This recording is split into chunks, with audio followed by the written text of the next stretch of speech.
Hello students, welcome back to my channel. हम कर रहे हैं क्लास 8 साइंस का चैप्टर नंबर 9।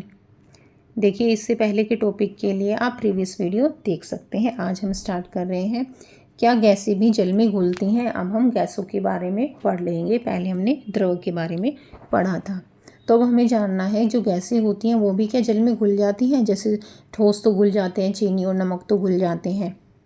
तो गैसों की विलायता, ऑक्सीजन सहित अन्य गैसें जल में घुलती हैं। देखिए, ऑक्सीजन और कुछ गैसें जल में घुल जाती हैं। ऑक्सीजन गैस जल में सीमित मात्रा में घुलती है। जो ऑक्सीजन गैस है वो जल में सीमित मात्रा में ही घुलती है। यद्यपि जल में यह अल्प मात्रा में ही विद्यमान होती है। और जल में क्या होती है, कम मात्रा में होती है। घुलती तो है लेकिन होती कम मात्रा में है। जब भी यह घुली हुई ऑक्सीजन पौधों, मछलियों और अन्य जीवों सहित समस्त जलीय जीवन को बनाए रखती है।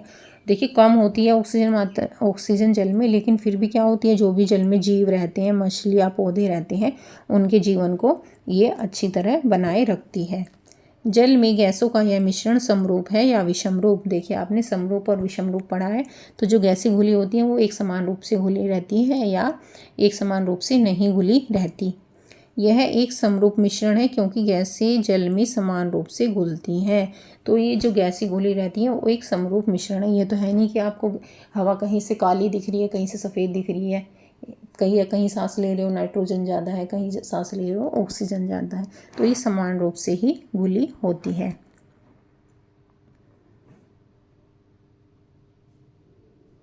अब देखिए, ये क्या है, जलीय प्रजातियाँ। समुद्र के अंदर भी ऐसे ऐसे देखिए इतने सुंदर सुंदर जो हैं फिशेस रहती हैं और ये पेड़ पौधे रहते हैं। तो इनमें जो ऑक्सीजन घुली रहती है उसी से ये अपना प्रयोग करके ये आगे का काम कर पाते हैं।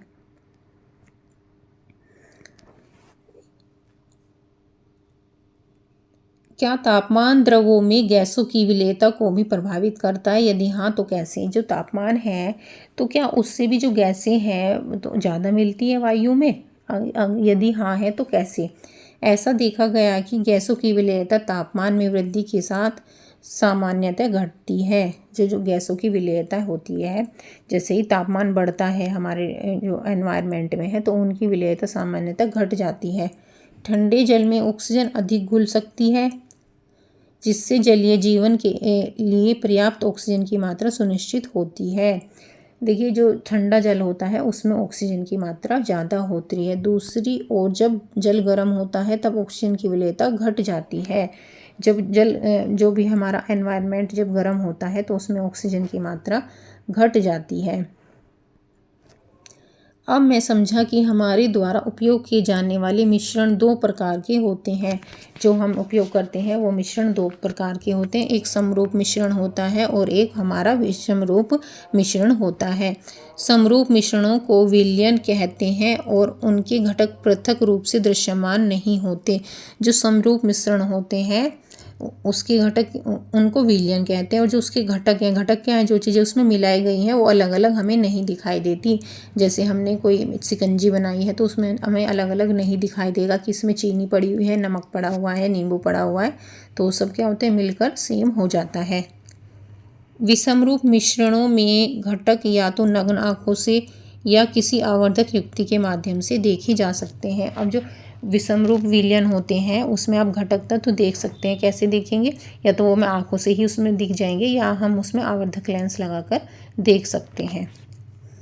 मैंने देखा है कि कुछ विषमरूप मिश्रण जैसे जल में बुरादे वाले मिश्रण में बुरादा तैरता है, जबकि रेत और जल के मिश्रण में रेत डूब जाता है। मुझे आश्चर्य होता है ऐसा क्यों होता है।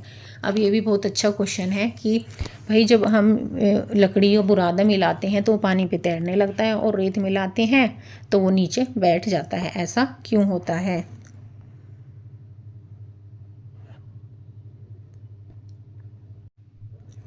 अब आपने देखा होगा कुछ वस्तुएं तो उस जल में नीचे बैठ जाती हैं और कुछ तैरने लगती हैं। उसका क्या कारण होता है? वस्तुएं जल में तैरती या डूबती क्यों हैं? आपने अवलोकन किया होगा कि कुछ वस्तुएं जल में तैरती हैं और कुछ डूब जाती हैं। हाँ जी, बिल्कुल देखा है।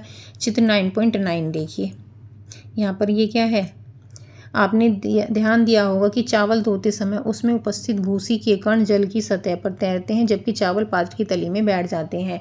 जब हम चावल बनाने के लिए जाते हैं तो उनको धोते हैं, तो देखिए चावल तो नीचे तली में बैठे रहते हैं, लेकिन जो उसमें गंदगी होती है, जो हल्के कण होते हैं, वो ऊपर पानी में तैरने लगते हैं। ऐसा क्यों होता है? यदि आप जल में तेल डालेंगे तो वह जल पर तैरने लगेगा। हाँ, आपने देखा होगा जो तेल और पानी मिक्स नहीं होते, जो तेल है वो जल की सतह पर तैरने लगता है। प्राय यह माना जाता है कि जो वस्तुएं किसी द्रव में तैरती हैं वो हल्की होती हैं, और जो वस्तुएं डूब जाती हैं वे द्रव से भारी होती हैं। भाई हम तो यही सोचते हैं कि जो चीज़ें हल्की हैं वो तैर रही हैं और जो भारी हैं वो पानी में डूब जाती हैं। यदि लकड़ी की एक छड़ी और लोहे की एक छड़ी एक समान आकार की हो तब भी लोहे की छड़ बहुत भारी प्रतीत होती है। जब हम कहते हैं कि लोहा लकड़ी से भारी है तो हम एक विशेष गुण यानी घनत्व का उल्लेख कर रहे हैं जो किसी वस्तु के भारीपन का वर्णन करता है। देखिए हमने एक समान की दो छड़ ले ली, एक लकड़ी की है और एक लोहे की है, तो क्या लगा आपको? लोहे वाली भारी लगती है। अब भाई देखिए आकृति तो सेम है, वो भारी क्यों लग रही है? क्योंकि उसमें उसका घनत्व ज़्यादा है, लोहे का घनत्व ज़्यादा है। किसी पदार्थ का घनत्व ही एकमात्र कारक नहीं है जो यह निर्धारित करता है कि वह किसी विशिष्ट दर में तैरेगा या डूबेगा। देखिए घनत्व तो है ही, घनत्व के बारे में तो हम पढ़ेंगे ही, लेकिन घनत्व तो एक कारण है ही, लेकिन उससे अलग कुछ और भी कारण हैं जो यह निर्धारित करते हैं कि कोई वस्तु पानी में तैरेगी या डूबेगी।